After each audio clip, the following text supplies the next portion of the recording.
All right, welcome to another lovely sunny Saturday. I'm Dark Alden, and this is Let's Make a Language, where I will be talking to you about languages for the next 2 hours.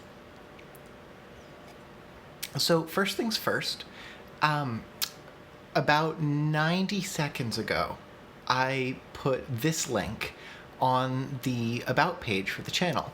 And that's because at this link, you can find all of the notes that I've been taking, as well as the dictionary, which, as promised, I added some vocab to and sorted. Oh, it does not render well on the website. But if you actually look at, if you download these files or look at them raw, you can get all of the things that we've created so far, all of the notes. I will be tidying them up more at some point. Right now, they're fairly hodgepodge, but they're available. So this link now in the channel description or on screen, go check out the notes. Now, okay, my clock says 11, so I think we're good to go, but we're now experiencing that terrifying 90 seconds to 2 minutes where I hope that the stream is working because no one's in the chat and I don't get any feedback indicators that it's working properly, but that's fine. That's whatever. So, okay, what are we going to talk about today? Sparrow says good morning. Oh, good, the chat is working.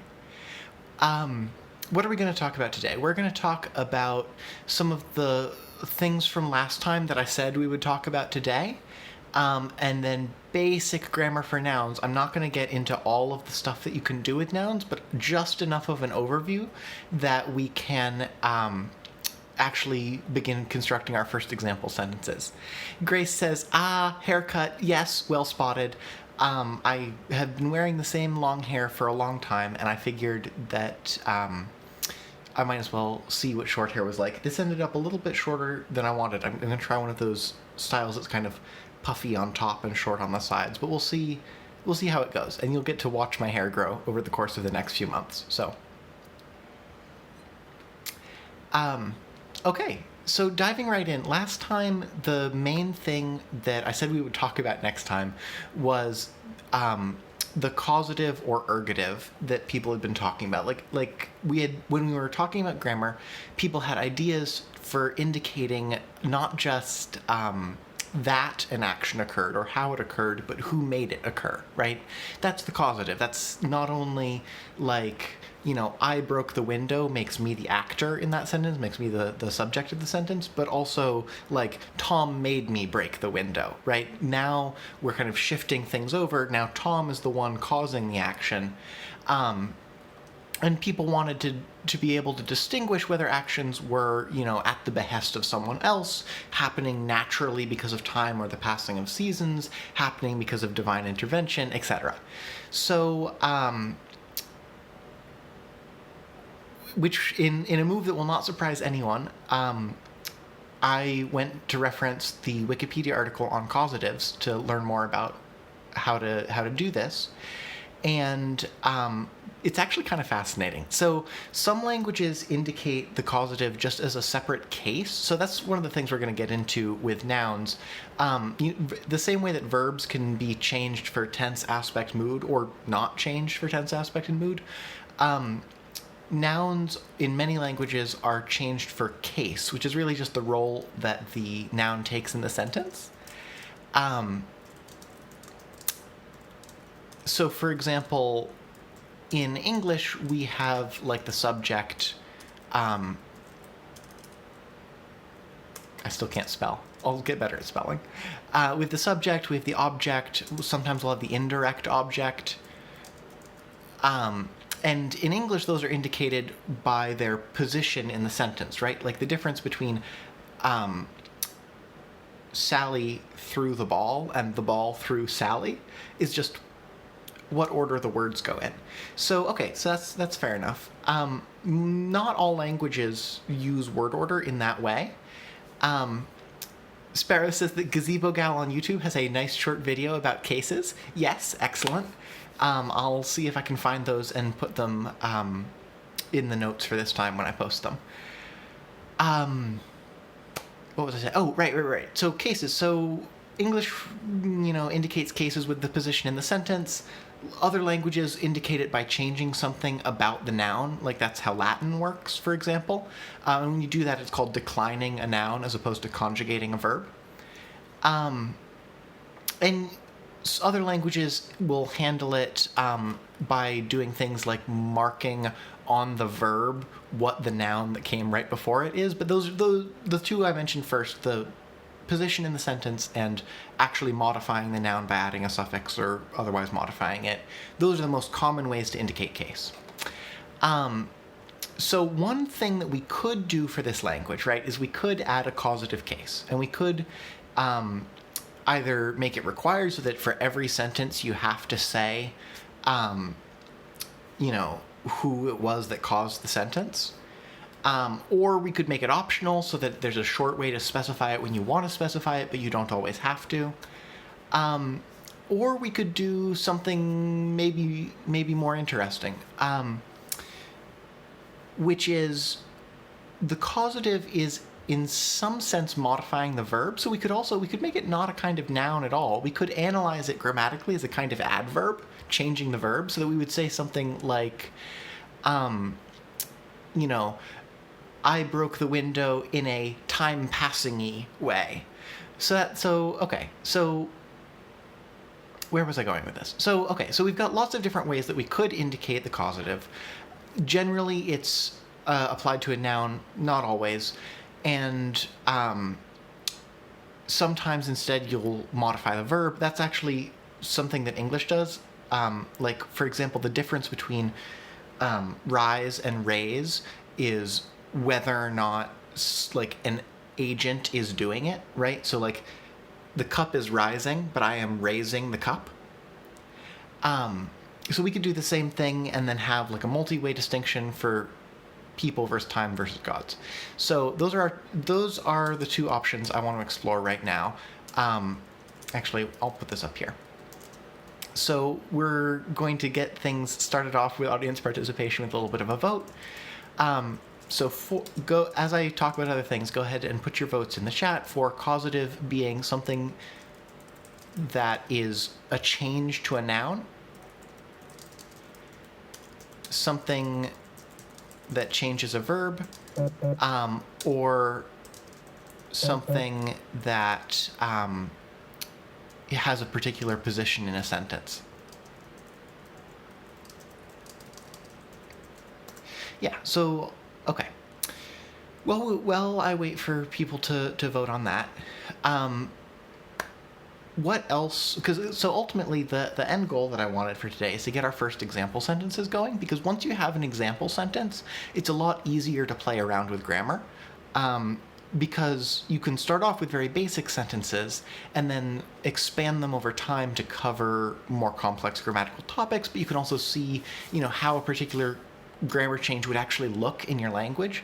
So when I'm working on grammar, I really try to get the basics in place so that I can do example sentences as quickly as I can, and then I kind of work with that corpus of example sentences.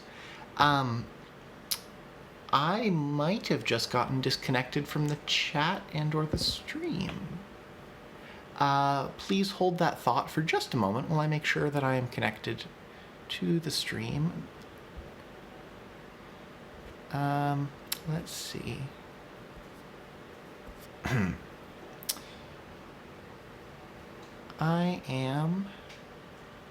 I'm good to go. Okay, my computer was saying, okay, yes, I dropped out of the chat room, but then I came back, so here we are.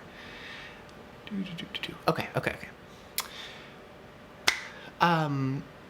Sparrow says, changed my mind, noun. Adrian said, nope, still connected. If anyone said anything between nice short videos about cases and changed my mind, noun, I did not see it, so please go ahead and say it again. Changed my mind, noun, so that's one for Sparrow. Okay, right. What was I saying? Right, just that I like to go for example sentences. So once we know what we're doing for the causative, that is one of the last pieces that we really need to talk about. The other part that we need to talk about is the work-non-work distinction, because I think people wanted that to be mandatory. And since it has... Grace also votes for changes to a noun, so perfect. Okay. So the work non-work distinction, right? People were interested in that last time, and it's a nice distinction that has two possible states, right? Either something is work or non-work. So I think that was what we were saving the ablaut change that I talked about way back in the phonology episode for. So let me just make sure that that's true by looking back at my notes to see if we did something else with it, but I don't think we did. Okay. So we're going to use ablaut. And I've misspelled ablaut again, and that's fine. I'll get used to it. So what is that? Well, that's when you have vowels that change, right? Like the difference between run and ran. And in our case, let's see, where did I put my phonology notes? Put them right there. In our case, we have two different groups of vowels, right? We have the unrounded vowels and the rounded vowels. So that's like I, o, and I, o. Which always are a little bit of a tongue twister because they're not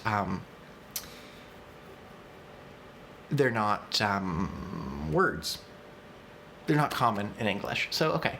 So, ablaut. So we've got the rounded and the unrounded. So let's just for now say that rounded is work, unrounded is non-work. Okay. So now it's like umlaut but without one. No, umlaut but without. I don't believe you. I think you're telling spelling lies. Oh,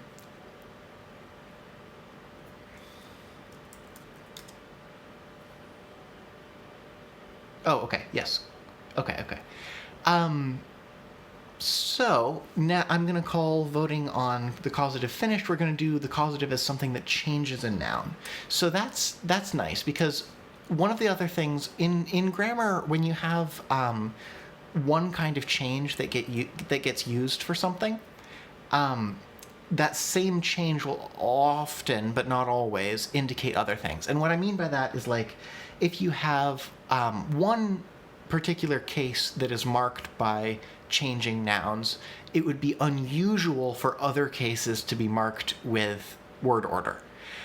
So the fact that we're going to do the causative as something that changes a noun means that I think we're probably going to want to do like a full-on case system where the word order doesn't matter, but how you change each noun does matter. And then either we can leave word order to indicate something else, like maybe emphasis, or we can just forget about word order entirely. I forget the word, it's on the tip of my tongue. It's not polysynthetic. There's a word for languages that don't care about word order. And, oh good, Sparrow is excited about the case system. There's a word for languages that don't care about word order, and I think they're pretty cool. Ancient Greek actually did that, which is why there's that famous form of ancient Greek poem where you've got 5 lines of 5 words with the same 5 words on each line, but they're rearranged. It's called an Apollo square, I think. I think poem? It's something to do with Apollo. It was like a devotion. I'll think of it. I'll remember exactly what it's called if it's not an Apollo square. Is it a magic square? It might be a magic square.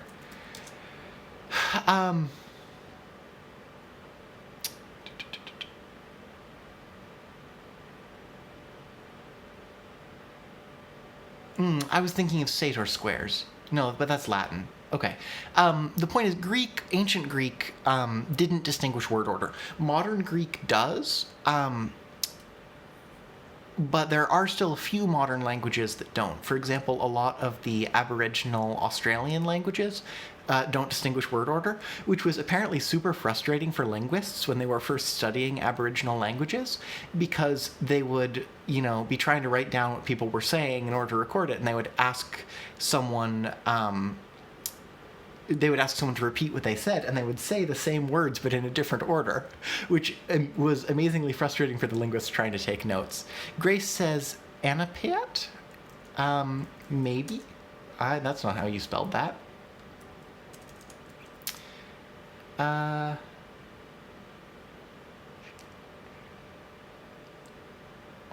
Maybe?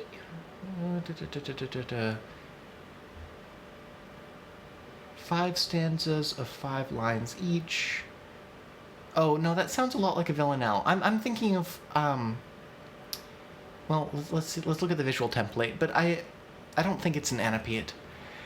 I'll remember what that particular form of poetry is called, at some point, but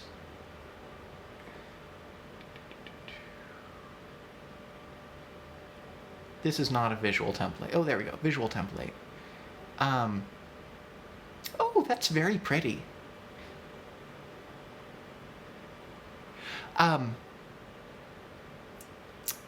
Now Grace is suggesting other words that it could be.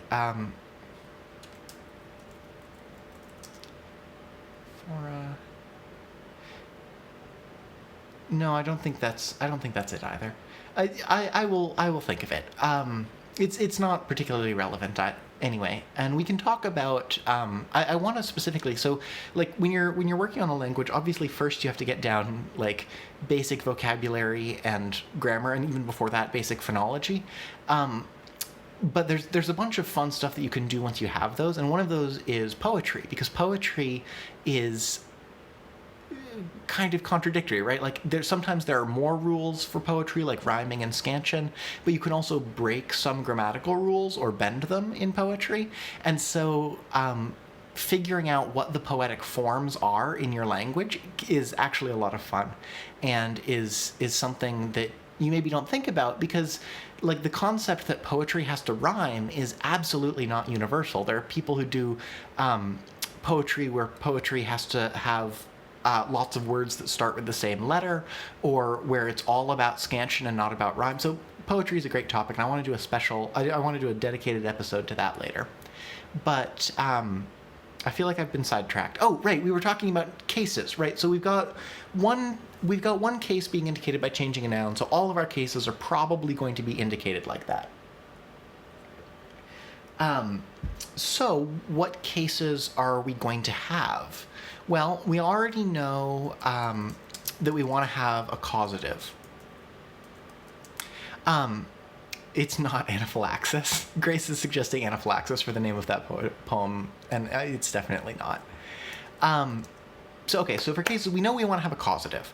The other main case, there's two main cases that are very common to have, and that's either a subject-object distinction or an ergative-ablative distinction. And I don't remember talking about this before, but stop me if I've already talked about this. Subject-object is what English does, and I think we all have a pretty good intuitive grasp for it, right? Like, so in I broke the window, I'm the subject, the window is the object. And in the window broke, the window is the subject.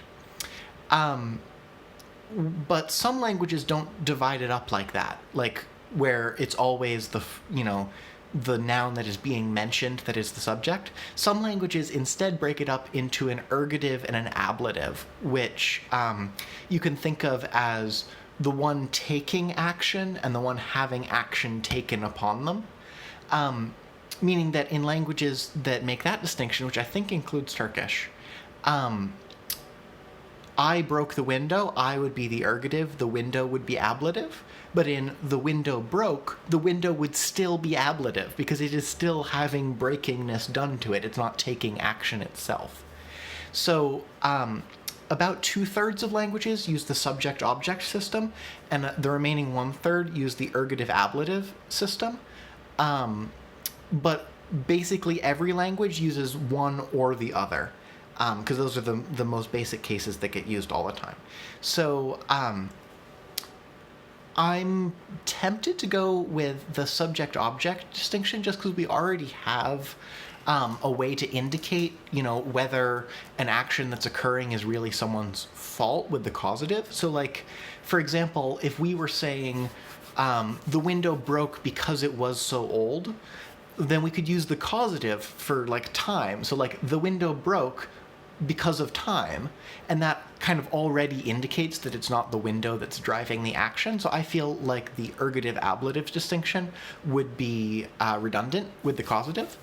Not to say that you couldn't have a language with all three, but that's just how I'm feeling. So if anyone disagrees, put it in the chat. But for now, I'm going to put down subject and object as other cases. There are plenty of cases, though. Some language, the same way that like Finnish goes wild with moods, some languages go wild with cases.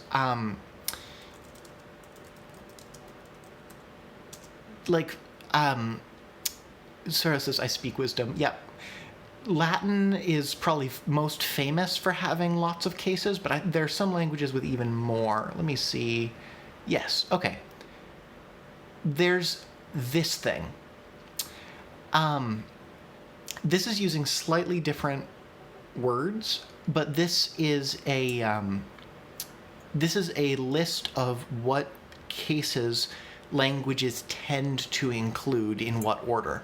So, for example, most languages that have a locative will also have a dative, a genitive, and then an ergative or accusative and a nominative. And let's actually, oh, I did not mean to put that in a new window. Let's actually open that in a new tab.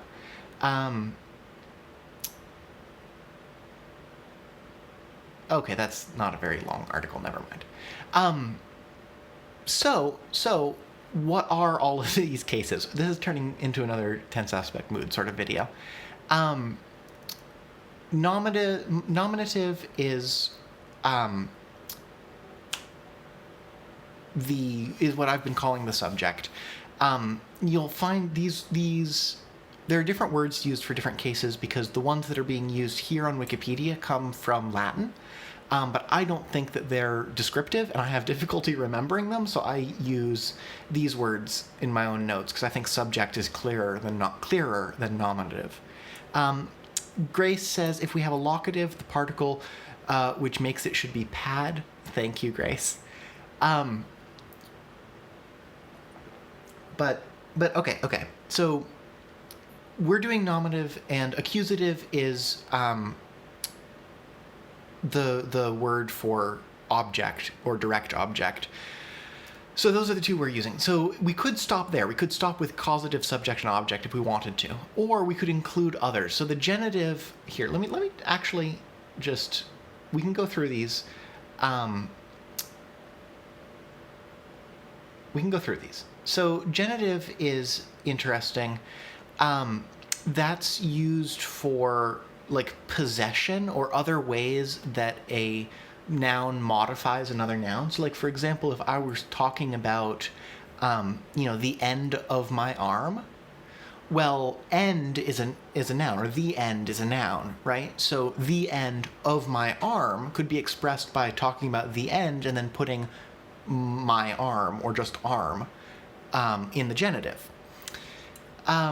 Genitive is a little bit wishy-washy. You can call different things genitives, and some languages actually break the genitive up into several different cases, including, interestingly, some languages make a distinction between alienable and inalienable possession, meaning that, like, the end of my arm would be inalienable possession, because if you took the end off of my arm, it would no longer be my arm.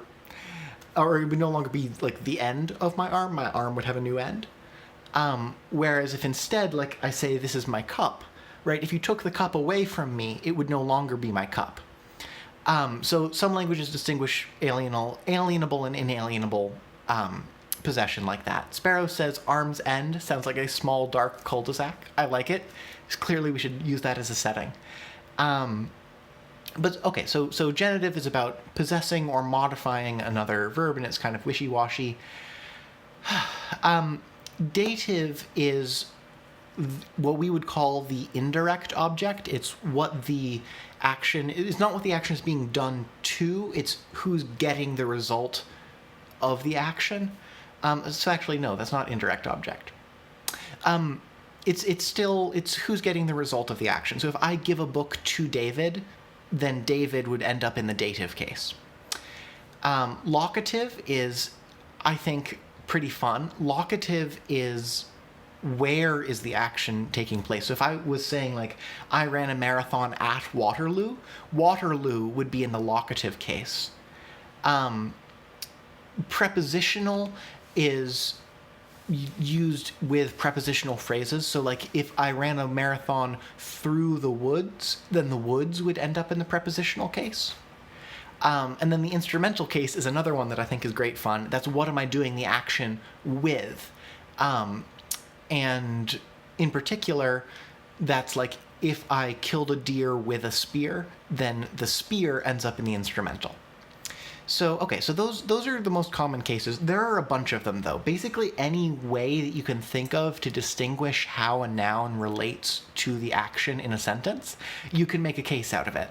And in one of my earlier conlangs, before I realized that that was not a great idea, I kind of went hog wild, and I ended up with 19 cases, which made constructing sentences absolutely terrible because I could never tell what the appropriate case for something was.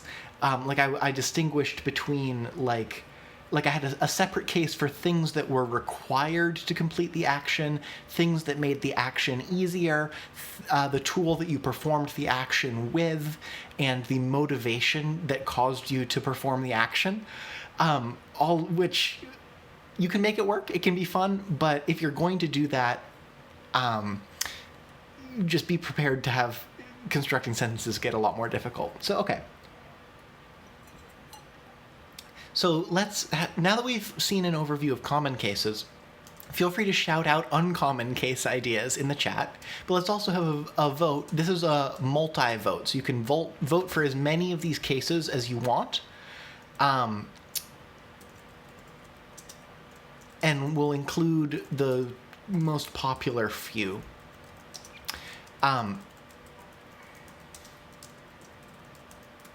So going through these again, genitive is possessing or modifying another noun. Dative is who's receiving the result of the action. Locative is where is the action taking place. Prepositional is used to indicate prepositional phrases. And sometimes you'll have different prepositional phrases, like for different prepositions. But we'll just lump all of those under prepositional. And instrumental, what are you doing it with? Okay, so go ahead and vote. I'm going to cast my votes for... I do like the instrumental. I'm just going to cast a vote for the instrumental for myself. Because I think the instrumental is a lot of fun, but let's see what everyone else thinks. And so then we'll add those to our cases, and then we'll know all of the cases, and then we can make our first example sentence. Well, I guess the other thing we've got to do is come up with appropriate endings and so on for these, although I'm starting to worry. Chat. No, okay. Okay, it's fine. My laptop has been having Wi-Fi issues, and I keep worrying that it's disconnecting from the chat, but I don't think it is. Although if anyone's said anything since Arm's End, I haven't seen it. Right, okay. So that's the plan. While people are voting, I'm going to start making noises to try to come up with good endings for the cases. Like, if we look back at the endings that we used for some of the other stuff, like we already have, like, k, sk, p, h going on. Let's use something kind of different to that. Sparrow says, I really want a vocative case, please. Oh, good point. I completely missed the vocative. Vocative is like, oh, Christmas tree, oh, Christmas tree. It's for when you're addressing someone or talking to someone. And Sparrow also votes for the genitive and the locative. Okay. Okay, so, right, I was coming up with endings for these ones that we've already got. How do we feel about, like... Well, actually, I should mention here, so back in our dictionary, which... There we go. We had a word for the tool for doing something. It's very when languages have instrumental cases, it's pretty common for that instrumental case to just kind of end up welded onto the end of whatever common tools are. So I'm gonna say if we go ahead and include an instrumental case, the extension, the affix for it will be yech. Which, let me just make a note. Okay, but these are the things. Causative. How do we feel about causative? I'm feeling like loss. I feel like a loss is a good idea. Subject is pretty common. Oh, I'll point out also, while we're marking all of these different cases, we can choose to leave one of them unmarked. Some languages will have a separate undeclined form of a noun that's used in some cases or just used for talking about the noun. Some languages will just have a particularly common case that is the base case, where every other case modifies that base case. I think that's going to complicate our vocabulary, though, because we haven't been super principled about making sure that our vocabulary is ending with different things, so I don't want to leave a case unmarked because I think it'll get confusing. So okay, so we've got causative, we got subject. I'm liking the l feel. So how do we feel about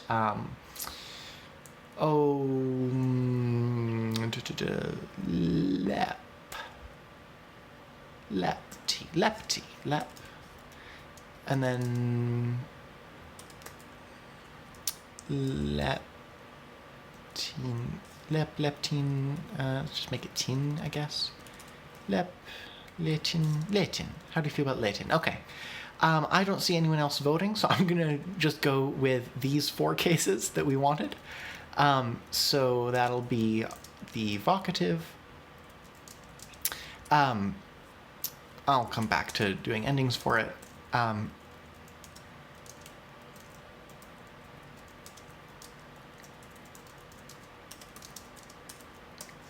So, okay. Well, so we just need to come up with these endings, and then we'll do an example sentence. Genitive is interesting because it starts to get into the word order of adjectives.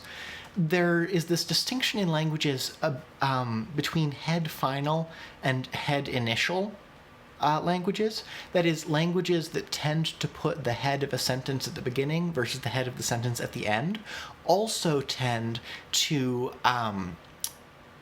place adjectives in a corresponding way. So that's something we're going to have to pay attention to when we start actually using the genitive, is we want to make sure that we're placing it in a way that's consistent with the word order that we're going to pick. So that's something. So okay, while we're here, I'm going to slip in. So genitive, coming up with words is harder than it looks. You just have to kind of sit here and chant silly sounds. What are we going to do? We could do a fienet, fian.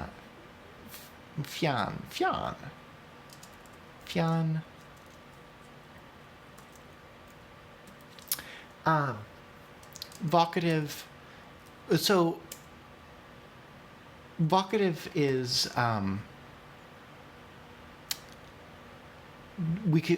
the vocative usually ends up having something to do with to someone, right? So like, for example, for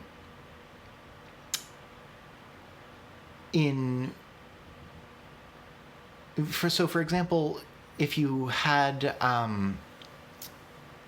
like friend, and you were talking about how, I punched my friend, that's not the vocative. But if I say punch me, oh friend, that's the vocative. But so English uses oh for that, right? Like, oh Christmas tree, oh friend. But other languages will sometimes use to or with. And so because of that, sometimes the vocative will be indicated differently from other cases. Not always, though. So for now, let's just go with another ending, but know that we can come back to this. We can come back to this. So how do we feel about xia? Xia? I feel like xia. Yeah, okay. And then finally, locative. I think we already had a word for location. I thought we had a location, maybe. We already had Flosco. Maybe we didn't already have something for location. That's fine. That's fine. Let's go with. No, I'm sorry. I need to look at the phonology again. Let's go with. Gam, gam, gam, gam. Okay. So there we go. We have now lots of different cases. And we have different things for verbs. We have not decided what we're going to do with word order yet, but we don't have to decide yet.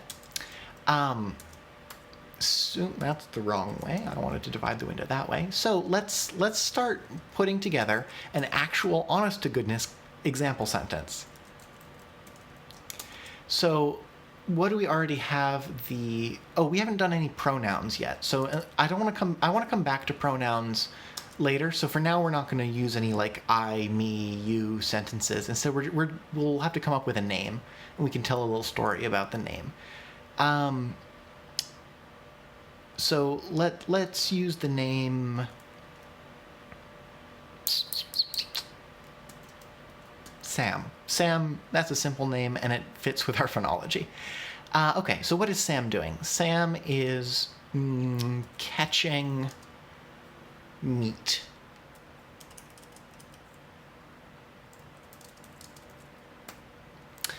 So that's a weird sentence, but let's see what goes into it, right? So obviously Sam is here doing the catching, so Sam's going to end up as the subject, so that would be something like Samlap. Sparrow says, with inflections, let's set aside word order unless we need them for emphasis. Yes, I was thinking exactly the same thing. Okay, so we might want to come back to word order, but for now, cast word order out of your mind. Now we've got catch, so that's the verb, right? We've got fionios, which is catch, but then we have different ways to conjugate it. So for one thing, is Sam catching this meat for work or for play? Well, let's say that he's catching it for work. Maybe it's being thrown down and he's catching it. So we know that work is going to be rounded vowels. Luckily, fionios is already using rounded vowels, so that doesn't change. Oh, shoot, I knew we were already using vowels for something. Shoot, I had unrounded vowels here for the tense. Oops. Okay. So we'll go back. Let's go back and change these to be endings. Grace says there's a fish market in Seattle which is famous for the fact that they throw salmon across the room and never miss. Wow, I'm not going there. Okay. What are we going to put in for work and non-work? Let's maybe just put in something very simple because that'll be common.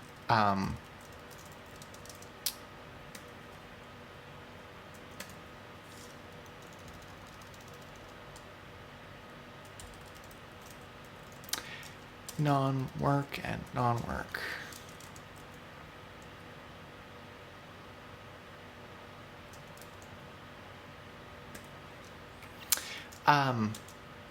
Okay. So we were going back to the sentence. So we've got this verb fionios. How are we going to conjugate it? Well, let's see.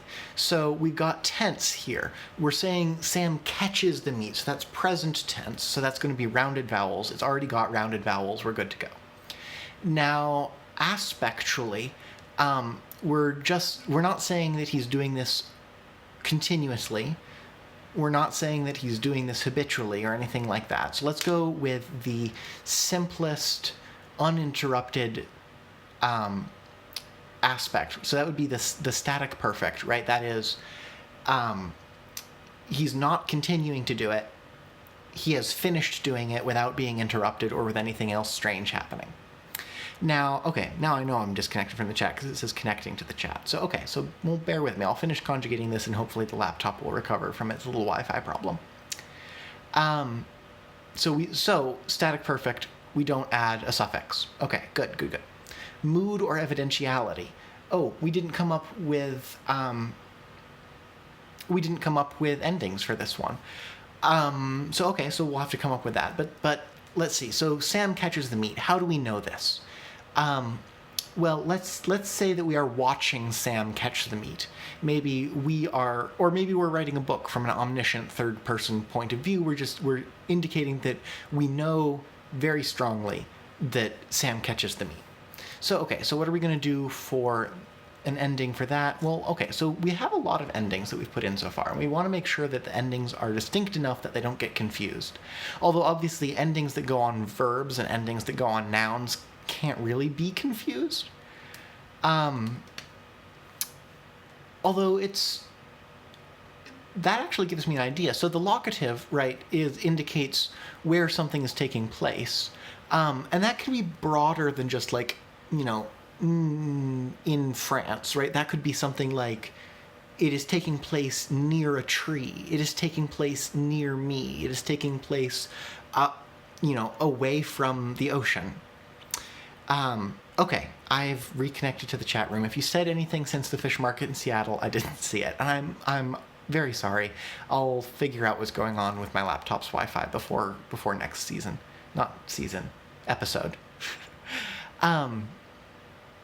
Right, so the point is the locative can be very broad, right? Like, it can refer to, you can take basically any noun and treat it as a location, right? So we could do, the action occurred near the sink. The action occurred with my car, right? So, okay.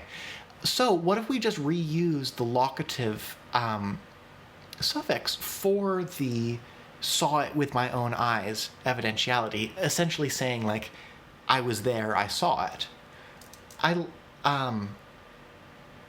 Sparrow says it's all fish market. Good. I don't know what that means, but I choose to believe you. Oh, that's the wrong ending. So let's schloop that in there. So we would want to indicate that we saw this with our own eyes. And that's okay. And that's everything on the verb. And now we get to the meat of the matter.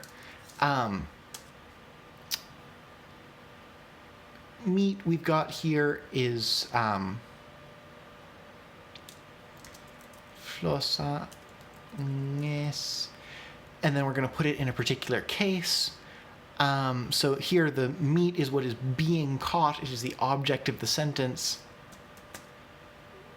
Go ahead and throw that in there. And then because we are not caring about word order, oh, I accidentally grabbed the M2. I'm just going to shuffle these around to remind us. I've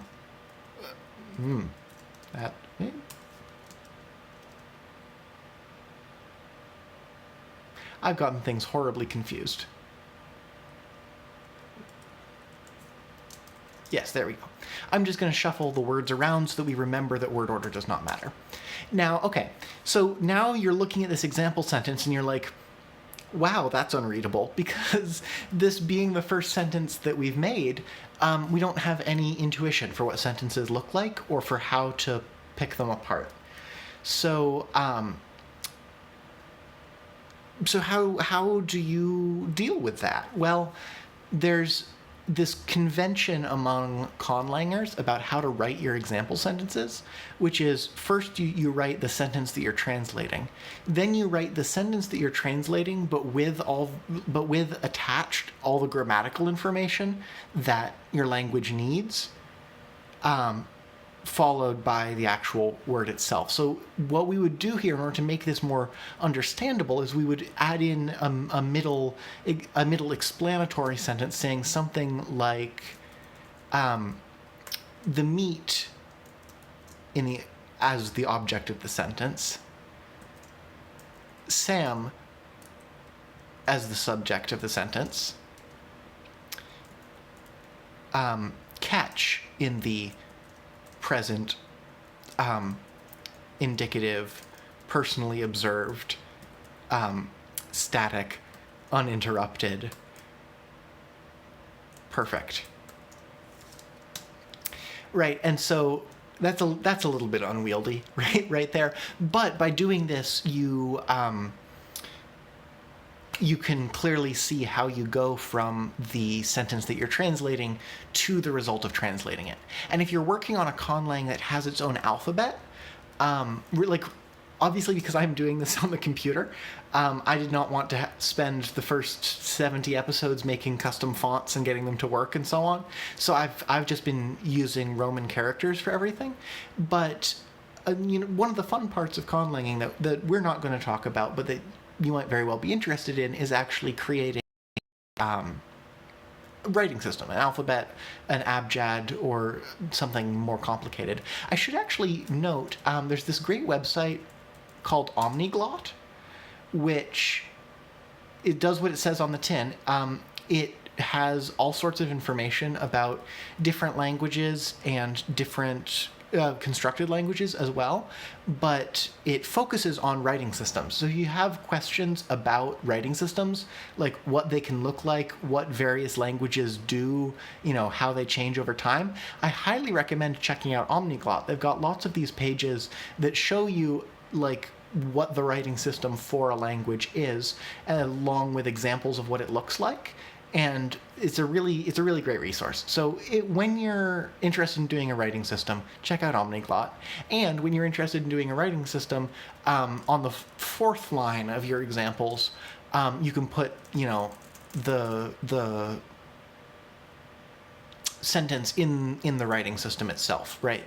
And so you don't have to keep your notes like that, but that's kind of the convention in conlanging, is thing you're translating, thing with all the grammatical markers worked out, romanization, and then if applicable, in the native writing system. Sometimes if your native writing system or your romanization is not super obvious, you'll also slip the pronunciation in there, right? So we could put in something like well, no, I'm not going to do a full pronunciation. The point is, if you do a pronunciation, slip in the IPA between slashes or angle brackets. Okay. So, boom, we have an example sentence. Now we can see what's going on here. One example sentence is great, but obviously it's not covering everything that we can do. So let's do a more complicated example sentence. Maybe let's do something like Sam told Xian that Sam caught the meat. Sparrow says, hooray, congratulations on your first sentence. Yeah, it's a wonderful feeling, and we'll only have more sentences from here. Right, so this sentence that we're looking at next is a little more complicated. It's using a lot of the same words, but it's exercising some of the grammatical features that we talked about, but that we haven't actually seen yet.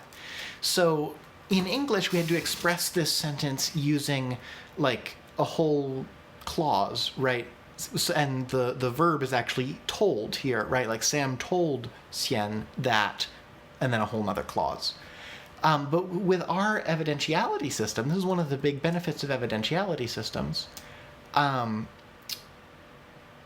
We can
There we go. Okay.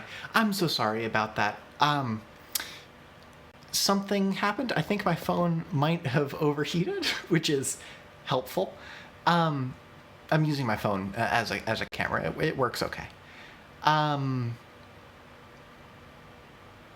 Okay, but it looks like the stream is happy. Okay. I am back. And it looks like I cut out at the beginning of evidentiality systems. Oh, okay. So what I was saying was, we're in this new, more complicated example sentence. We are indicating that Sam told Xian that something occurred, right? And so that's a perfect use for evidentiality, right? The reason that this is going to be a simpler sentence in this language than it is in English is because this language has kind of a native default way to indicate evidentiality.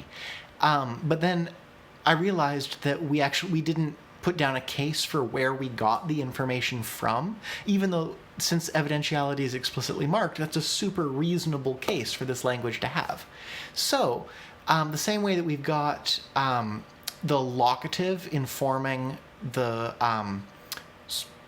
saw it with my own eyes indicative evidentiality thing, let's use somebody told me and evident. Let's give those suffixes that mirror each other properly. So okay, so what kind of suffix could we do that isn't already used up somewhere else? Let's think. How do we feel about Ngolan? Let's go with Ngolan. And as with everything here, this is subject to change if we discover that we want to do something slightly differently. Now, okay, my chat just disconnected again. So apparently this is our technical difficulties episode, which, is par for the course, really. So let me see if I can get that to come back. Whoop, nope, that did not work.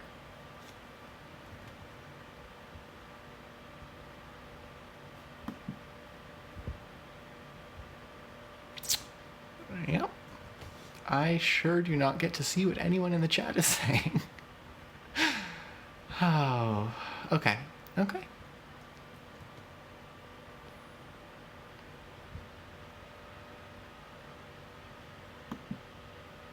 Poor little laptop. Okay, I will let that laptop try to catch up. What was I doing? Oh, right, yes. Okay, so we have this new evidential case. Let's figure out what that means for how we're going to represent this sentence. So obviously, if Sam told Xian, then Sam's going to end up in the evidential. Right.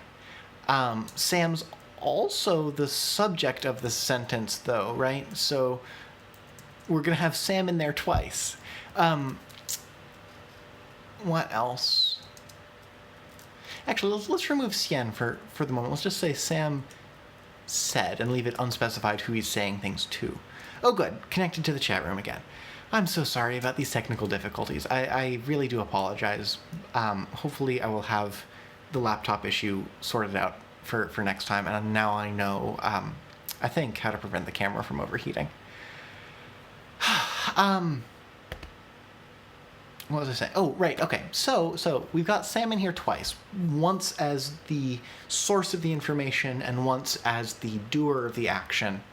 And then we've got the meat is going to end up being the object of the sentence again, right? Because the meat is still being caught. And then the other big change is going to be in the verb, right? Because in this case, we've got the verb, but it's in the past. It's still going to be in the indicative mood, but it's going to be this time in the somebody told me. So I'll just abbreviate that like told. And then in terms of aspect, well, actually, yeah. Yeah, so in terms of... Let's change the example sentence a little bit to use another grammatical feature to see how it looks.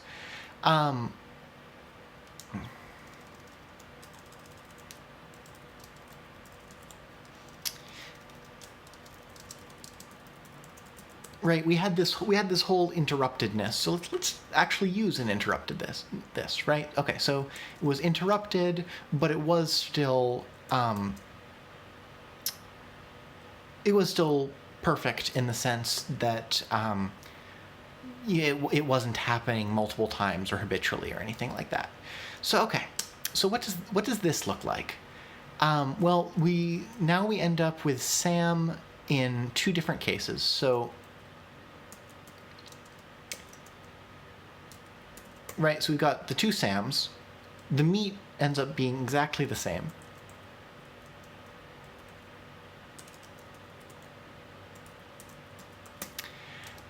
And then we get to the verb, which is going to be a little more complicated this time. So let's look at what happens to the verb. So this time the verb is in the past, which means... actually, no. The past is also rounded vowels, because I forgot that we did past and present versus future. So still rounded vowels. So that's going to give us... but this time we're indicating that someone told us that this occurred. Yep. And then what else? We need to indicate that it was interrupted. Yeah, and that's everything. Okay. Sparrow asks, in this example sentence, is catch now subjunctive? I don't think so, but let me think out loud for a moment. So, if Sam had been catching the meat, well, that's clearly subjunctive. Sam was catching the meat but got interrupted.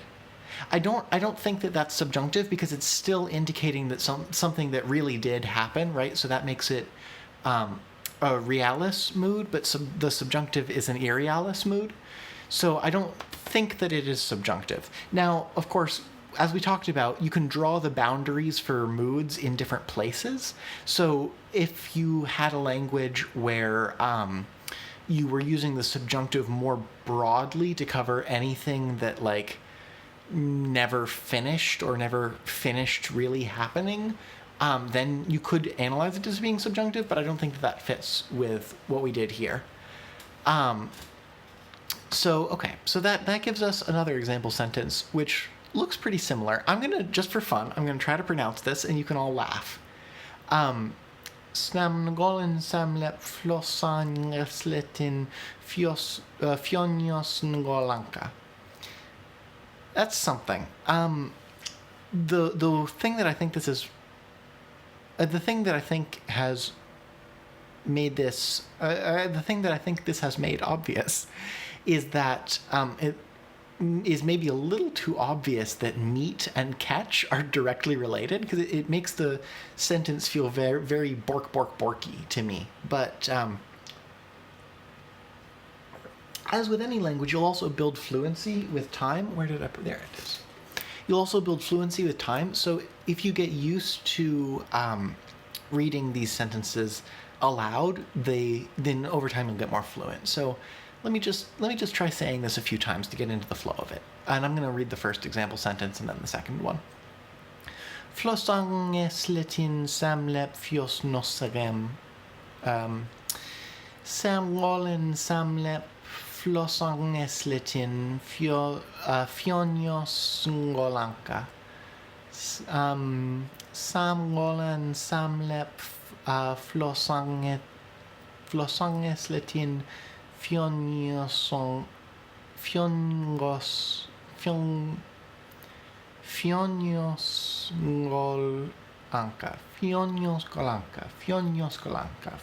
golanka. Samrolen samlep flossangesletin fionios ngolanka. Sparrow says nice phonoaesthetics. Oh, good. Yes. So, I'm really glad you like it, and I'm glad that you think it sounds good. B, unfortunately, a large portion of doing constructed languages in a way that will actually end up sounding nice is sitting there chanting nonsense words to yourself. So this is gonna be a regular feature.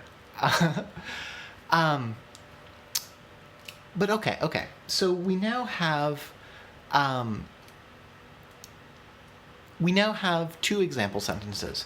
Let's think a little bit about what these example sentences tell us. So I already noted that meet and catch are maybe a little too similar, and maybe we want to diversify our vocabulary more.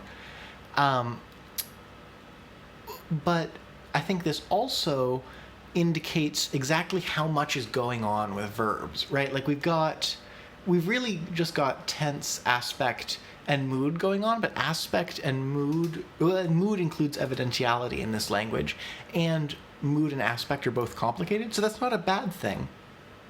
It's just indicating that verbs are going to get pretty unwieldy, which means that I'm kind of tempted to bring in an idea that I did on one of my previous languages. So before I had the idea to do this as a live stream, actually making a language, I was thinking that I would take one of my conlangs and just make a fantasy language learning podcast, like a language learning podcast from an alternate universe about it.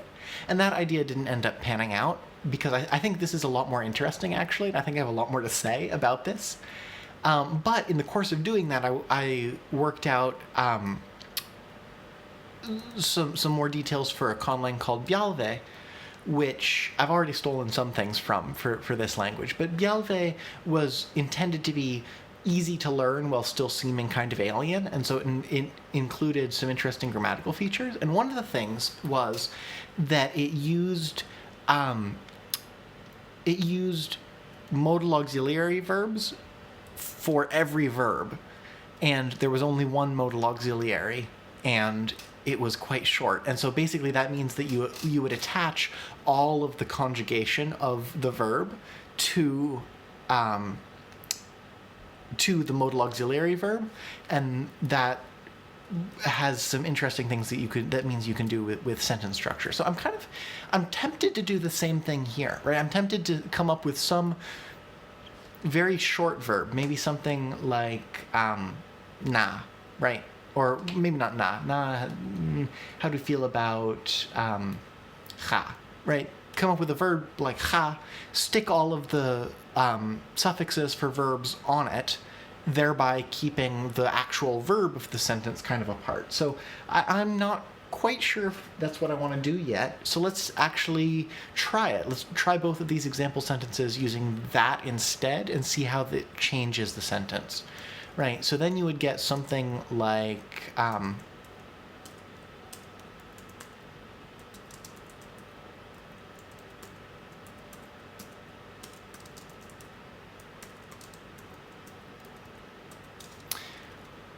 or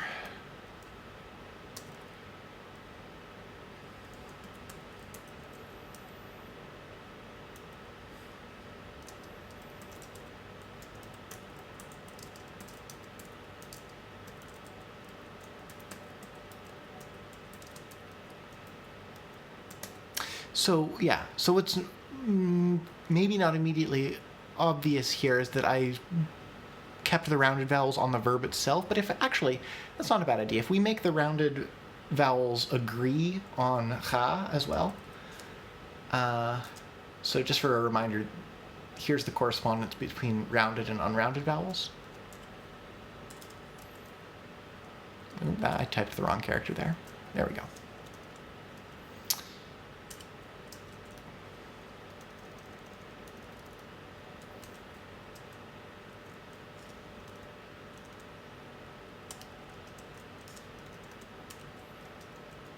Right, so that kind of gives us a different flavor. Now these sentences would end up being something like flosangresletin samlep fionios, or changol lanke samgolan samlep flosangsiletin fionios. I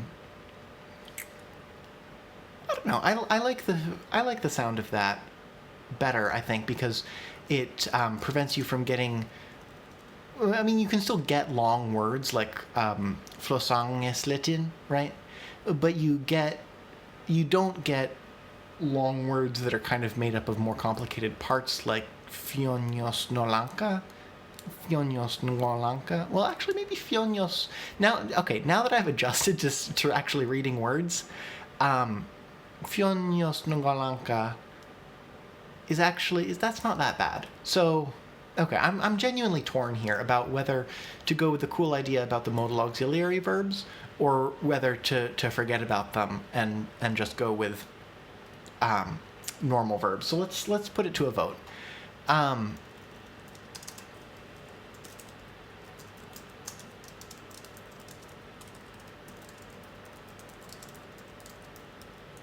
Although they're not really modal auxiliaries, they're just auxiliaries.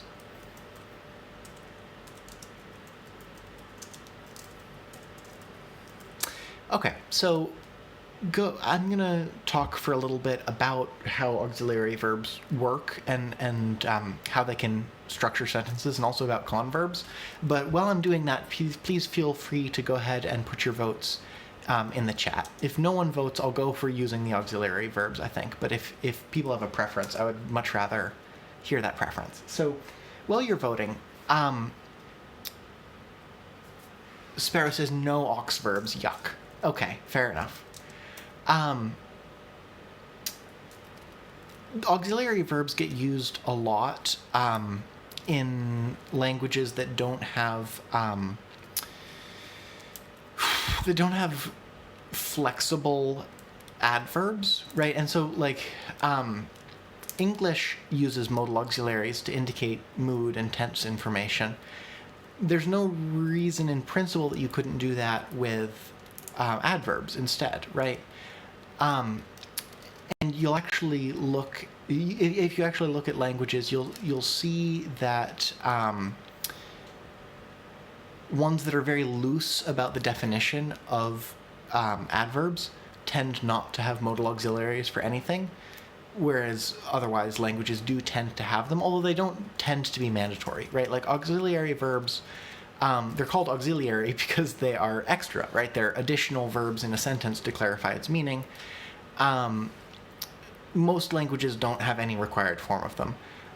One notable counterexample, the way that Scottish Gaelic works, every sentence starts with ha or is or some conjugation of those verbs, at least in the present. I think the other tenses get a little bit different.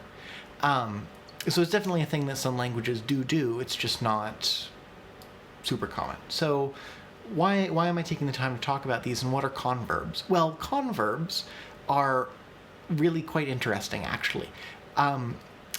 In languages where you have lots of modal auxiliaries going on, or there's a modal auxiliary that gets very commonly used in a particular scenario, sometimes the actual conjugation on the main verb of the sentence itself will start going away until the verb ends up in a kind of reduced form with no conjugation on it, which is like what I was proposing. But in some of those languages, that will turn it into a converb, which is a adverbial form for a verb, right? And so I think I might have mentioned these previously, but that lets you say things like, I tripped runningly, right? Or I tripped while running, just having running becoming an adverb that gets tacked onto the sentence. So that's cool. Grace says, well, every sentence starts with a verb, not only with the copula in Gaelic. Okay, my mistake. I don't know terribly much Scottish Gaelic. So apparently you can have other verbs at the beginning, so never mind. That's a bad example. So okay, we've got one vote and no one else seems to be clamoring about it. So we won't use the auxiliary verbs, and that's okay, because as I said, now that I've gotten more used to reading it, Fionyos Ngolanka doesn't look too bad. Whew. Okay. So, what do we have now? So we have these two example sentences. We could start going through and cleaning up the endings, because we just kind of came up with all of these endings off the top of my head. But maybe some of them are more lanky or harder to use. Maybe if we used a bunch of them in a bunch of example sentences and then read them a bunch, we would find ourselves simplifying the shape of the words. But I'm tempted, now that we know what's going on with nouns, now that we have sentences that look as though they're kind of telling us the full story about what's going on with nouns, I'm kind of tempted to go and talk about pronouns now. I didn't think that I was going to do that today, but I think now we might have enough information to talk about pronouns. So pronouns are sometimes more complicated than people think they are, because different languages will indicate different things about pronouns. In languages with case marking, they'll tend to distinguish them by case. Actually, even in languages without case marking, if it descended from a language that had it, sometimes it'll stick around. That's why I and me are different words in English. They have different cases. Even though we've completely done away with every other form of case marking, it still sticks around. So pronouns in this language are definitely going to be by case, because we're distinguishing all nouns by case. Some languages also distinguish, Sparrow says, can the pronoun be very, very short, like I, and then the endings? Yes, or in fact, the pronoun could just be the ending, right? Like, it's totally possible that you could have, I be lep and me be letin. Right? There's nothing wrong with that. Or even an even more abbreviated form, like you could go for le and let, or le and leti, right? But the case isn't going to be the only thing that we need to think about with pronouns, though. Most languages also distinguish person, right? So that's like first person, second person, third person. Some languages actually have fourth and fifth persons. But person is really just about who the sentence is talking about in relation to the speaker, right? The speaker versus the listener versus someone else. So most languages indicate person in some way.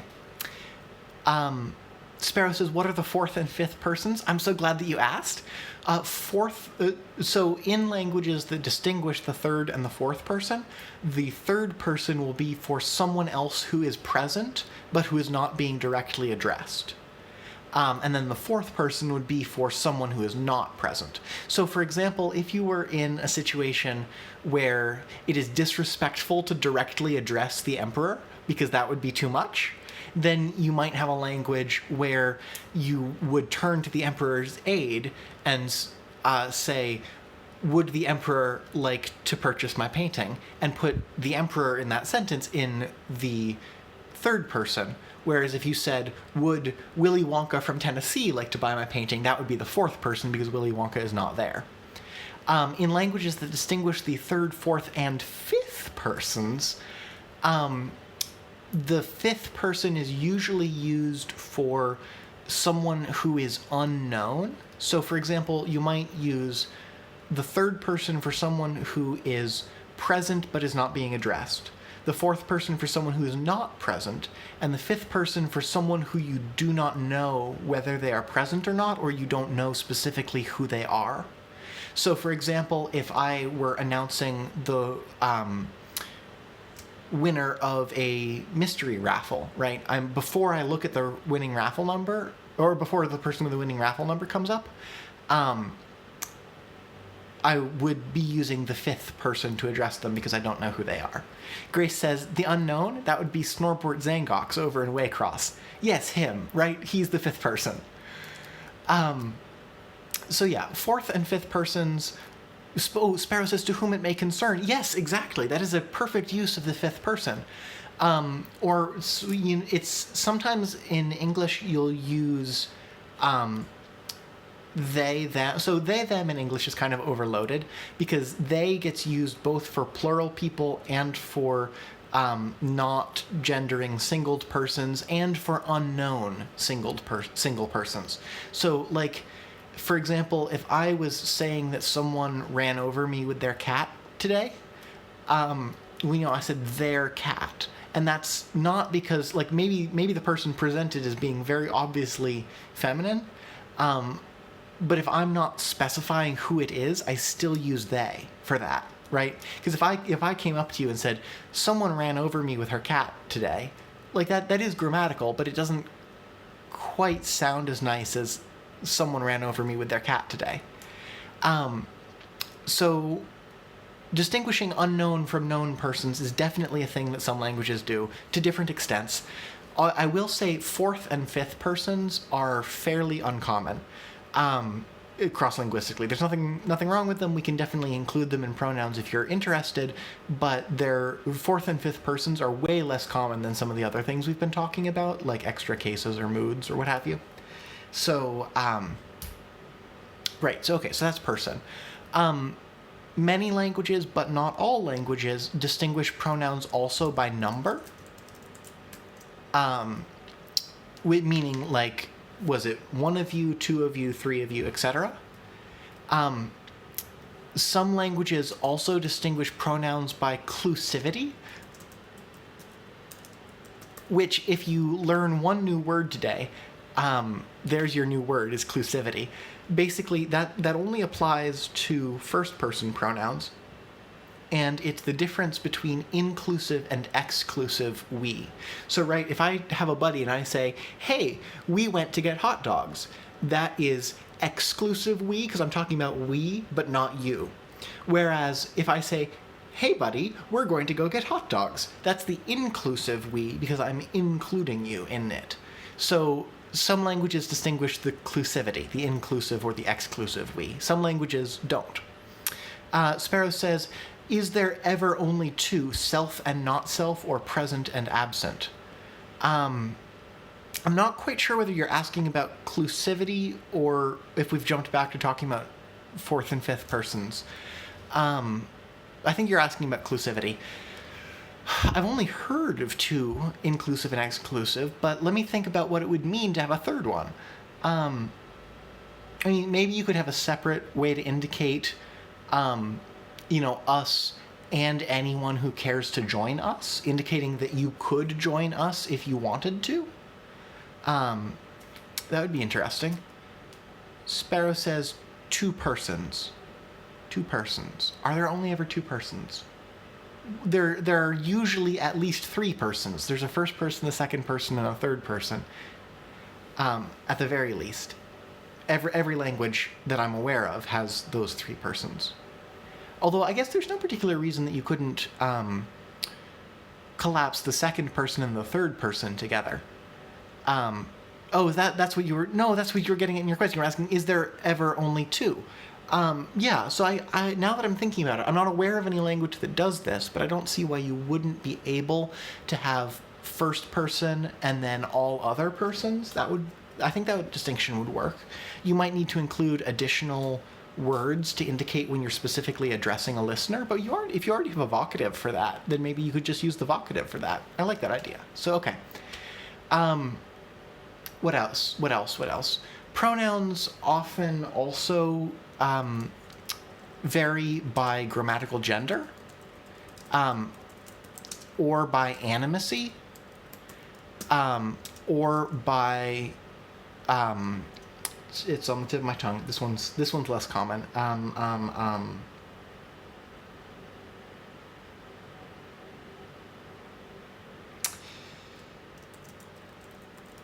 I'll come up with the proper word for this. It's not group. It's okay. Class. So we haven't actually talked at all about grammatical gender. Grammatical gender is kind of silly. It's common in Romance languages, because everything is descended from Latin and Latin had it. But basically, grammatical gender divides the world into 2 or 3 groups, usually called male, female, and neuter, that then take on different endings in different circumstances. We haven't done anything like that. We absolutely could. The reason that grammatical gender is useful, especially in languages with free word order, is that way adjectives or other words that are modifying a noun can be modified to agree with the gender of the noun. So that way, like, imagine that I was saying, like, the pink elephant ate the red fly.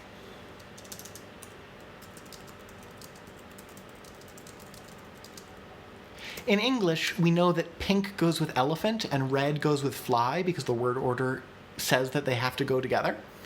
In a language that was freer with word order, maybe we could say something like elephant, pink, fly, red, ate, which is still not ambiguous, right? Like elephant, pink, fly, red, sure. So it's still not ambiguous, but it could be confusing, right? Or if the language were really, really free with word order and permitted things like elephant, pink, red, fly, ate, well, that's just confusing, right? And this actually shows up especially in languages that incorporate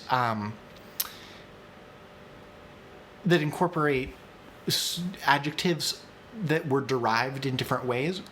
Because sometimes languages that are derived from adjectives that are derived from verbs and adjectives that are derived from nouns will have opposite word orders from one another, which can make this ambiguous. Sparrow says, "Elephantu flya pinku reda." Yes, exactly. That's what grammatical gender is for. It increases the amount of redundancy in your language, which is a good thing when your language has potential ambiguities otherwise. So we could incorporate grammatical gender if we wanted to. There's nothing wrong with it. It's a thing that exists. Slightly related is grammatical class. Strictly speaking, grammatical gender is a kind of grammatical class system, and grammatical class is the kind of umbrella term that covers grammatical gender and a few other related concepts. You introduced grammatical gender explicitly, though, because you'll find it mentioned all over the place. Grace says no grammatical gender. I agree. I don't like it as a feature. I think there are other ways to achieve it. But grammatical class, it does the same thing, only not with categories that are male or female or neuter. It's with things like dangerous things, or things that are live, things that from a very long way off look like flies, things that are pink, right? You divide your nouns up into some number of grammatical classes.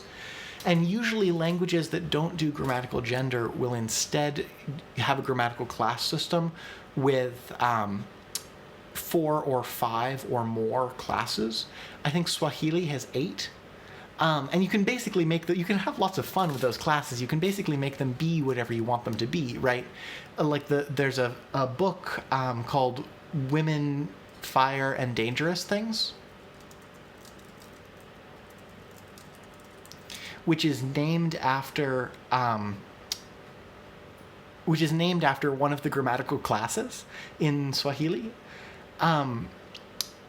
Because one of the grammatical classes was for women, fire, and dangerous things like weapons and lightning and so on.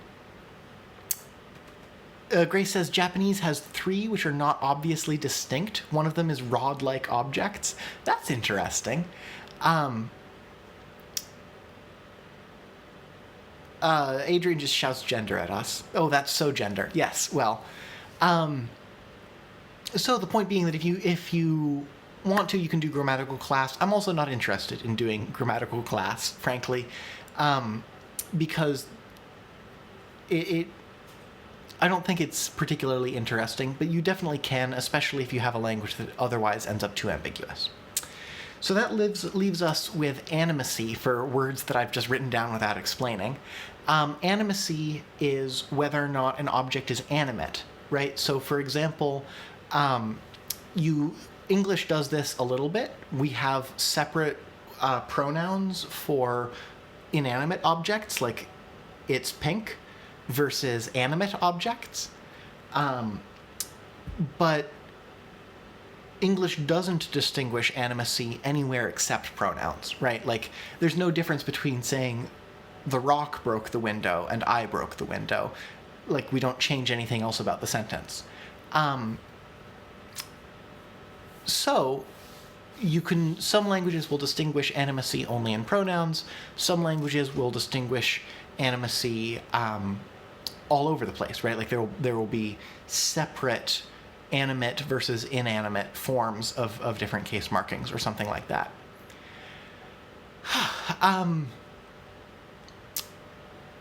It's also interesting if you have a language that doesn't distinguish animacy, even in pronouns. That's also fairly common. And that means that you have to, like, pick a pronoun and then you use that both for people and for things. And in some ways, that seems even more kind of animistic. But also, animacy, so I said it's the difference between animate and inanimate objects. Animate and inanimate objects, that's kind of a cultural thing, right? Like whether or not you consider trees animate or gods animate or locations animate. And so you can also, if you want to, have a more finely grained animacy distinction where you have a difference between like people, children, animals, living things, dead things, for example. But you can get intricate with animacy. So, okay. That's all of the things that you can do with pronouns, and that took longer than I was expecting. So let's figure out, just for now, what's going on in the pronouns. We can come back to this later. And then we'll spend the rest of the episode, after nailing down the pronouns, on vocabulary. So, okay. So we've got to have case and person at the very least. How do people feel about number? So for number, let's have our options be... and vote for as many of these as you'd like. No number, meaning that we don't distinguish between one person and a group of people in pronouns. Single plural, which is the most common system, or single paucal plural, which is where we distinguish between one person, a few people, and a bunch of people. So go ahead and register your votes there. For inclusivity, I'm already looking ahead to how many cases we have and how many pronouns we're going to have to come up with. I don't want to do inclusivity. And then animacy, same thing. We'll vote for no animacy, basic yes, no, or a complicated animacy system. Sparrow says, pockle, pockle, pockle. Excellent. Okay. Yeah, pockles are fun. In different languages, I mean, this is becoming a theme of different languages drawing the boundaries in different places. But the pockle is often the dual, but not always. Sometimes the pockle will be just two people. Sometimes it will be two or three people. Yeah. Grace says plural, but it only kicks in at 5 or above. Thank you, Grace. I'll count that as being similar enough to having a pockle. English, like not modern English, but Middle English, is interesting. It used to have a dual form, but we've gotten rid of it. Sparrow says, like 2 cookies are dual, but 2 toddlers are plural. Yes, you absolutely could draw the pockle plural distinctions in different places if you wanted to. Okay. Are we gonna get a tiebreaker? Because if we don't get a tiebreaker, I will go with a single, duo or trio, and then plural. But I'm perfectly happy to do something else. Grace says that she worries about this counting system wrecking the whole language because it could cause an apocalypse. Yeah. We try things. Sometimes they even work. You know what I really should have said far earlier? Conlanging, it's beautiful because it contains so many very subtly interacting features, right? Like, the decisions that we're making, they influence the feel of the language in a way that's kind of non-linearly interrelated with all of the other decisions we've made, which is fun, and that's what makes conlanging intricate and interesting and something that you can spend like an amount of time on. But it also means that probably the first 2 or 3 attempts that you make at a conlang are going to be horrible. I know mine were, right? Like I mentioned the conlang that had 19 cases.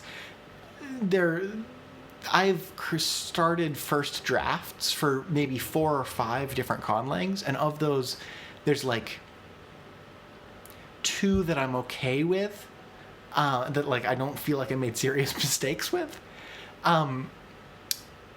So don't be discouraged if you end up causing an apocalypse, right? I keep saying we can go back and change things, and we totally can. One of the really good techniques for making languages kind of flow more naturally is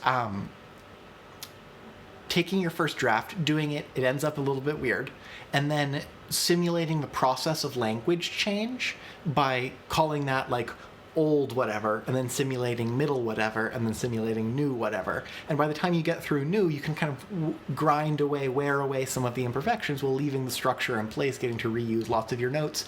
And now you have an old form of the language that you can use on like really old maps and things like that.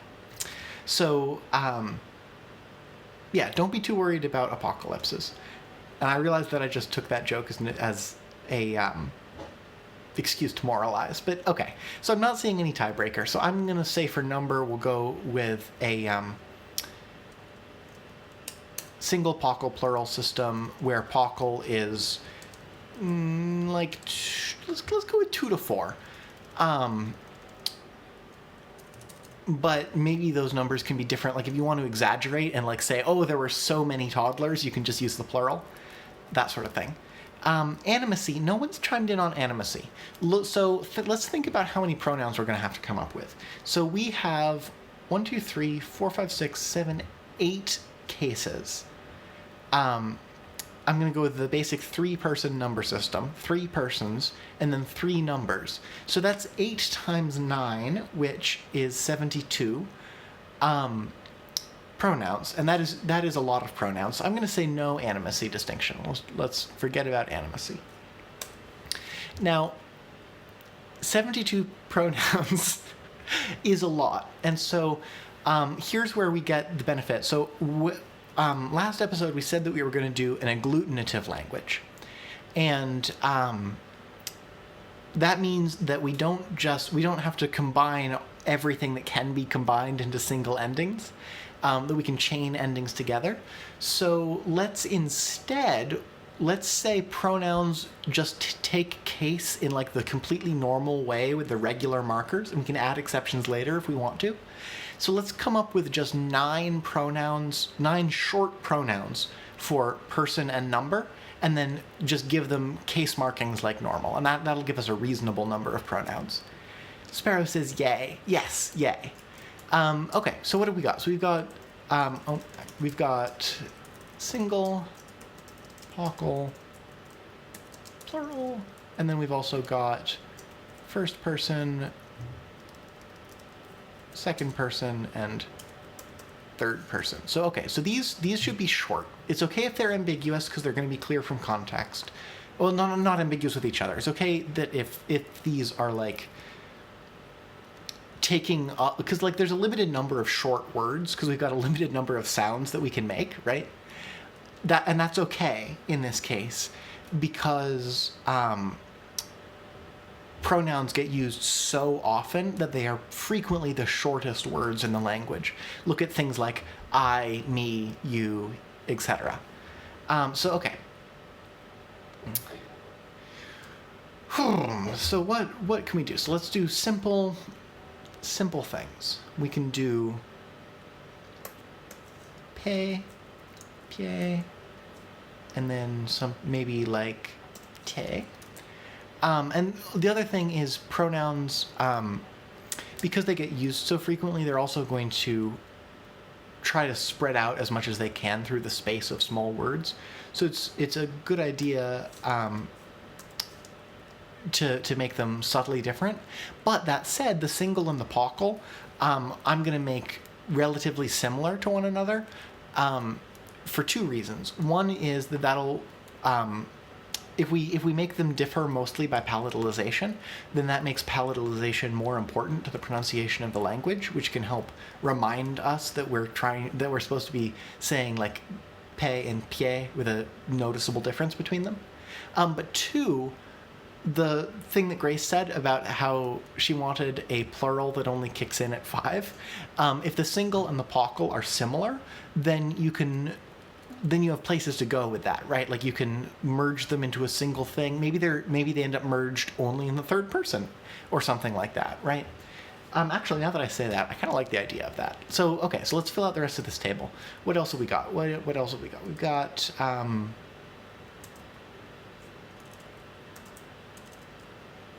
we can do fan, fien.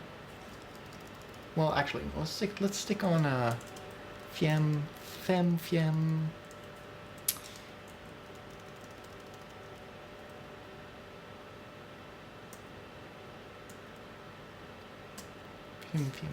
Okay, and then I said we were going to merge the single and pockle in the third person, so what could that be like? That could be like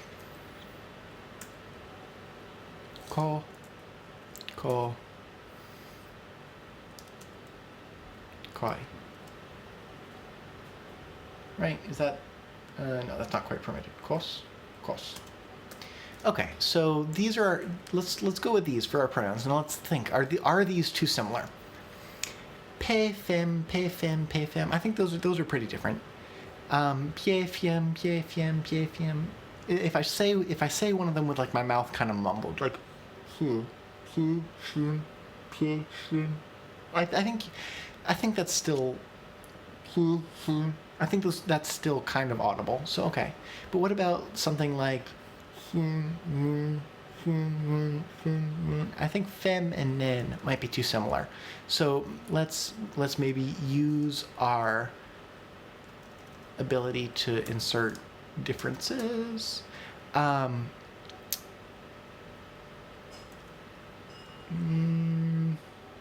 Nich.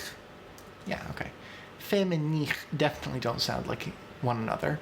Nich, som, kos, koko, pe, fem, piem, fiem, pie, fiem, pie, fem. Yeah, okay. I'm relatively happy with this grid of pronouns. Let's look at what these pronouns would become when we add common case markers to them, right? And then maybe we can make a few exceptions. So like, pe plus lep for, that's going to be really common. That's I as the subject of the sentence. Obviously that becomes pelep. Pelep, pelep, pelep, pelep, pelep, pelep, elep, elep, lep, elep, elep, pelep, pelep, elep, elep, pelep. I'm saying the word a bunch to see if there's easy ways to simplify it, because that's going to be one of the most common words, so it's going to get simplified. Pelep, pep. Let's go ahead and shorten. Let's say pe and lep gets shortened to pep, because it's going to be so common. Similarly, colep, although that one doesn't shorten as easily. Colep, colep, colep. Yeah, I think that's fine the way it is. What about kostia? So,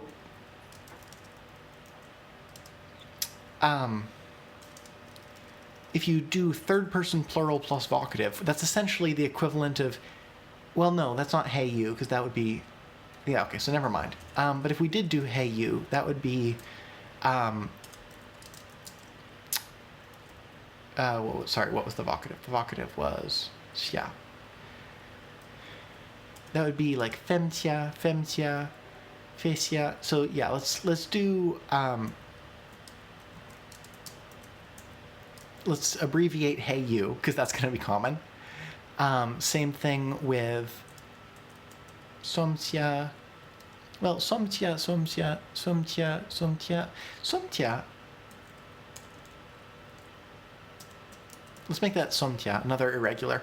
So we don't need to go hog wild with irregularities, but since these are the words that are going to be said the most commonly, it makes sense for them to have a certain number of irregularities. Okay. So now we're doing pronoun. Now we have pronouns. I do not remember for the life of me what I said we were going to use the pronouns for. So, yeah.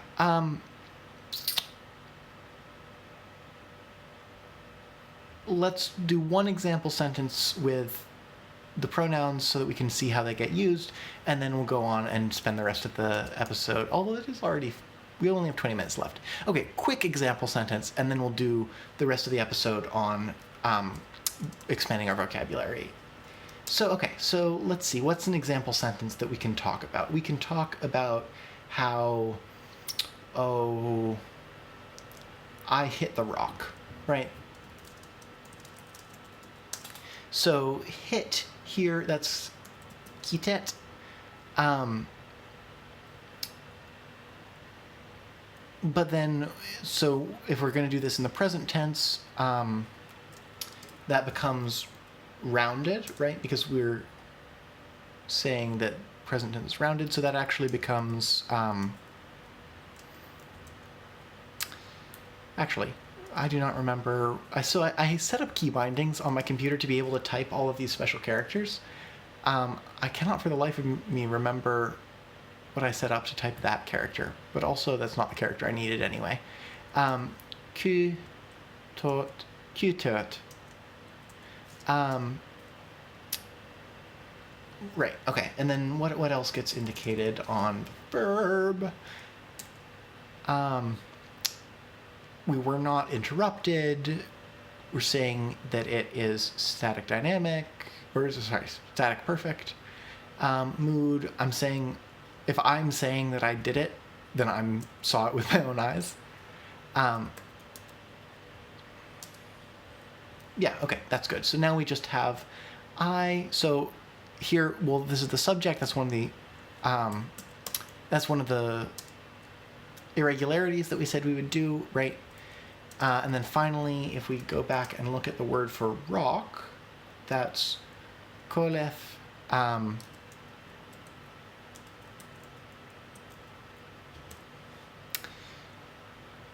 then what's the rock here? The rock here is the object, Latin, kolef, Latin.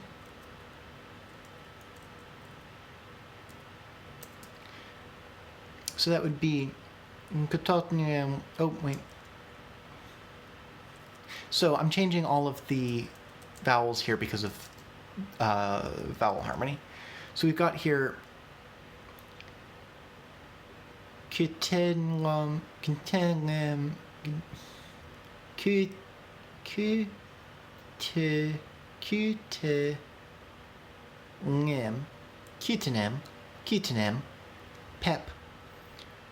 koleflöten,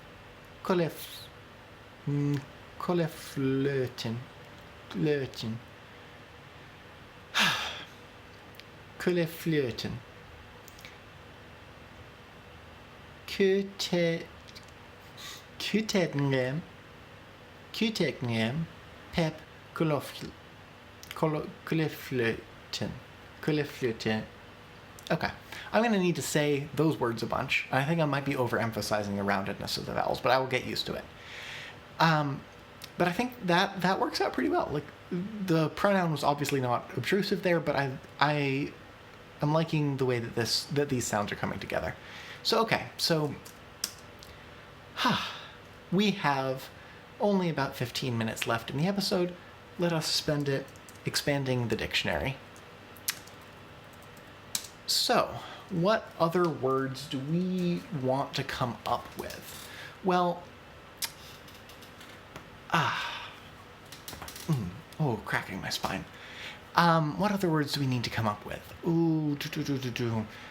How about we start talking about breakfast? Oh, Sparrow says breakfast. Yes, okay, breakfast words. So we already have words for meat, and so on. Let's take a look at those. So obviously I alphabetized the dictionary between episodes, which I said I would do, but it also means that my nice groupings of words are now no longer together, which was maybe a problem. But okay, so all of the food words that we have so far are related to meat, catching, targeting, hunting. Let's come up with let's not branch off of that. Let's come up with a different derivation for breakfast. Breakfast, well, I mean, that's what you eat when the sun is coming up. So do we have a word for sun already? Yeah, we do. Right, we have nemjekfop. So maybe we want to do something based on the sun. Maybe we want to do something that's just vaguely similar to it. Let's make breakfast a new root word, and call it miemop. Grace says breakfast should also mean leftovers. Sparrow points out that nos is eat. Yes, and First Fish says sun plate. I like the idea. So I like the leftovers idea. So let's say miemop, breakfast leftovers from last night. Sun plate. So okay, so I made this by taking the miem like from here and then the op. So if we how do we feel about miemifop? And then we can make plate like mif, which is maybe too small a word. Like maybe we want to come up with something else there. But that way, miemifop clearly is related to both mif and nemjekfop. So we'll say mif is plate. Maybe we also use that to mean something like disc, because it's a short word, so it should be something kind of general. Okay. And then what else? What else should we do in terms of food words? Sparrow says Nyos is eat. Is that a suggestion? I think that might be a suggestion. Oops. Nyos. So yeah, nyos already shows up in catch or receive. But I think that's fine to have eat be similar, right? So okay, let's throw this in here. Nyos. Eat. That's a nice simple verb that we can describe lots of stuff from. Let's think, what other food words can we have? So people are talking about second breakfasts. Second breakfast is what you cook. Do we have words for fire already? No. We do have words for rock. We could throw in something like coños for like trail food that is like rocks. I kind of like the idea of that. Where's my cursor gone? I do not know where my cursor is gone. There it is. Okay.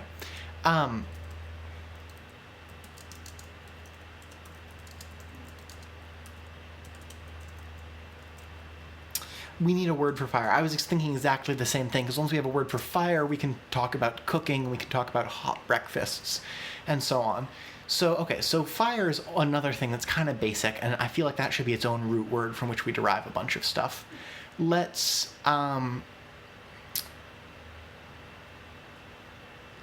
throw in, how do we feel about Gomli? Does that sound fire? It doesn't really sound very fireful to me.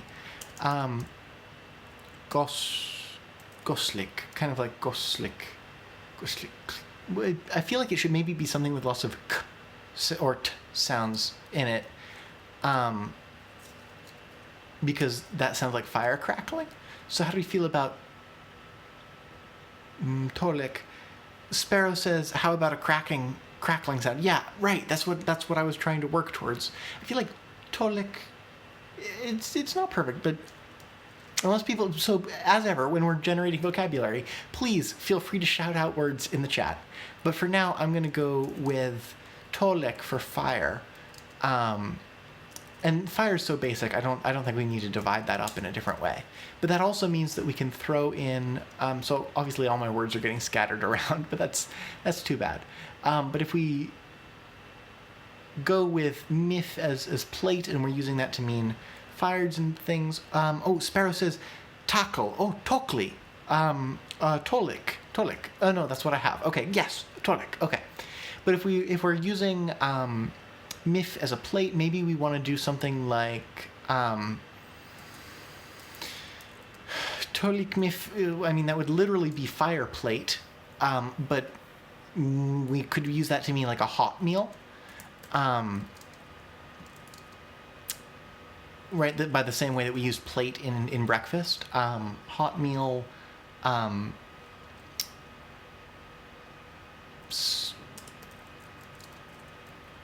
something like that. Yes, fire plate. Okay, perfect.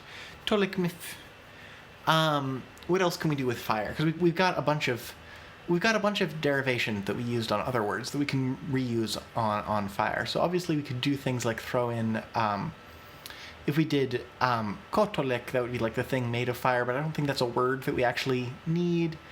The related animal to the thing, we could call something a fire critter.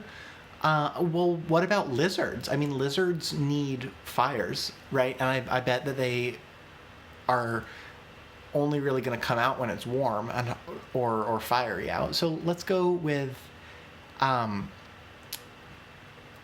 lemes. Tolik lemes.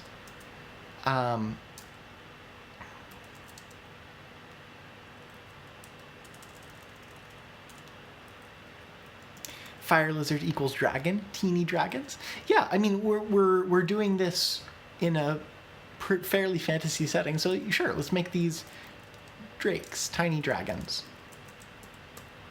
And maybe they're you offer to keep them warm all winter, and in return they do things like light your stove and then bask on your roof in the summer.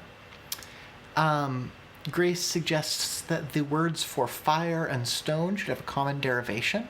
A lot of the oldest cooking methods used hot stones to cook food, either by heating a rock and then putting food on it, or by putting the heated stones in a bowl with water and other stuff. That's interesting.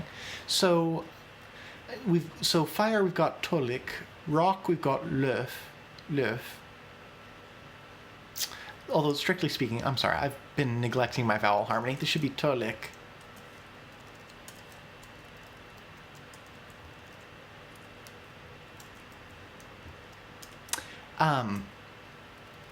Tolik, lof, lif is lif, right? It's not lof, it's lif. Lef. Tolik, lef. Tolik. So they use some of the same words, but I'm not seeing an easy way to combine them without redoing words, which of course we can do. We can redo words, but First Fish says, unless the cultural taxonomy sees them as opposites, like an area where there are no volcanoes.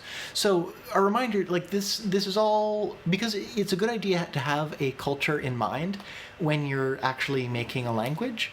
I do not have a super well fleshed out culture, but I do have a vague idea about a relatively primitive people who live in an isolated valley up in the mountains in a temperate climate. So there definitely aren't any volcanoes in that mountain range.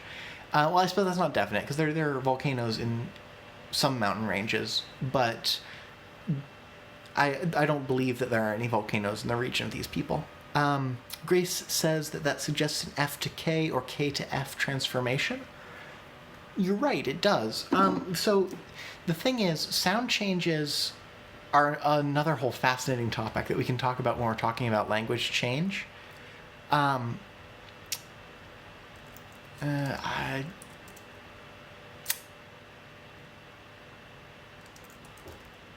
trying to remember the name of the database, but there's a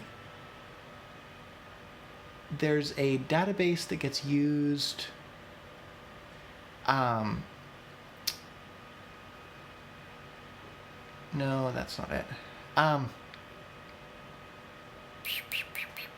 I'm gonna have to look this up in.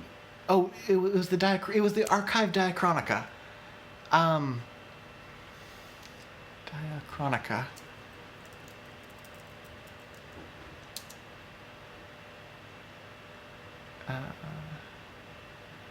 Index Diachronica.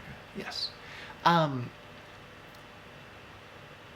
Yes. Okay. So the Index Diachronica, which I only actually found out about a few months ago, it's a searchable database of what changes have occurred in every language, in the development of every language that we can identify, ever, which is kind of amazing. But let's take a look at and see what normally turns into.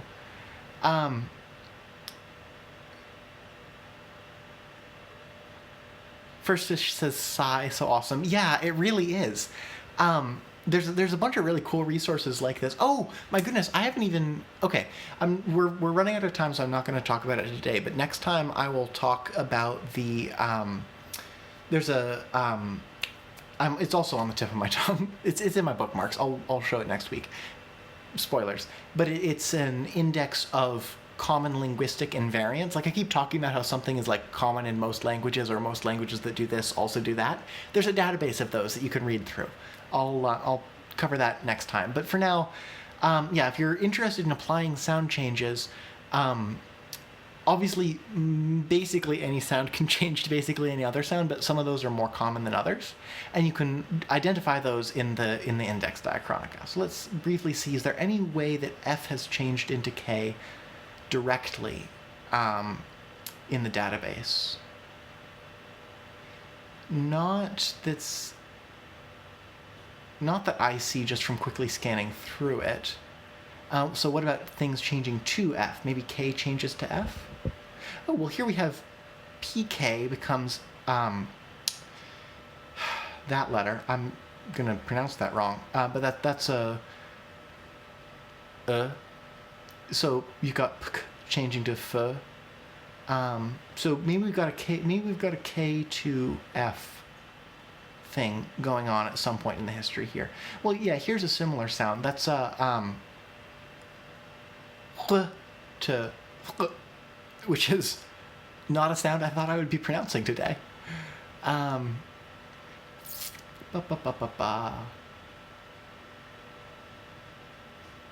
Yeah, okay.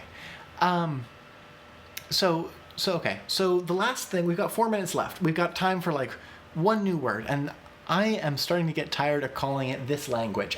So the thing is, I try not to name languages too early. That was something that I got wrong with my first few conlangs. I came up with a name for them so that like I had something to label my notes with, but then the name was kind of stuck, and even when it didn't really fit anymore. So that's why I tried to hold off on naming this language, but now that we've got enough vocabulary, and I'm tired of saying this language all over again, so I want to come up with, in the last few minutes, an autonym. First Fish says, Grace Alden, like a historical oven made from hollowed out rock or built stone oven, definitely a fire rock. Yeah, I agree that we need to do something more with fire and rock, but let's quickly throw in an autonym so that I can stop talking about this language. So, last time someone suggested Thelonious, which is a lovely word, but it doesn't fit our orthography. We don't have a th in it. We could do, and we also don't have a u. We could do Thelonious, but we also don't have diacritics. We could do Telonas. Sparrow says, do we have words for speak or say or word? I would be all over mountain words. Oh, that's a great point. Mountain words is exactly what we should do.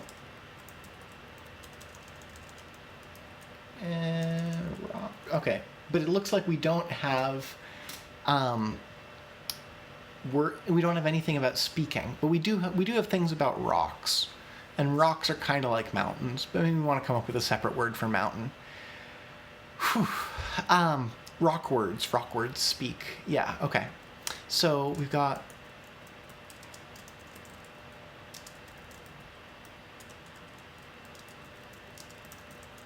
right, big rock. Okay.